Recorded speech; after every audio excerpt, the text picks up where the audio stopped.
大塘的石鼓溪铁桥最近因为落大雨，桥墩流失了淡薄仔沙位，为着安全已经封桥了。云林县政府文管处表示讲，这座铁桥在民国95年登录做云林县的历史建筑，在105年翻修做自行车道，即卖来看要安怎来抢修。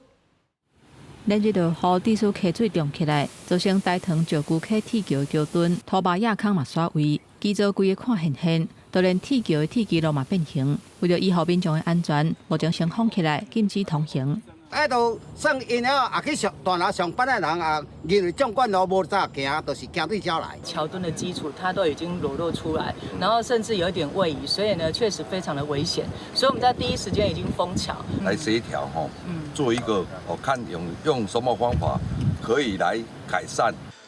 物管处表示，石鼓溪铁桥用过是运输造成的原料。这条铁桥下过云林甲嘉义甲界石鼓溪，有100公尺长。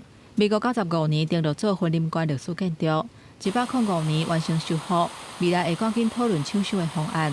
另外，拿来往北顶主要的车路，嘛因为这几天落大雨，全避开。这整个夏季危险性很高，这村民100多户在走。那个水路已经改变了造成我们原有的我们的地质条件没办法因应，造成夏天坡土滑动。云林县府表示，最近连续几日天拢落雨，造成这条路路基拢流失，目前已经赶紧封起来。估计受到影响的人数有300-400人。这2天会先用边坡的钢板来保护，按算3天内完成紧急抢通，恢复单向通车。记者综合报道。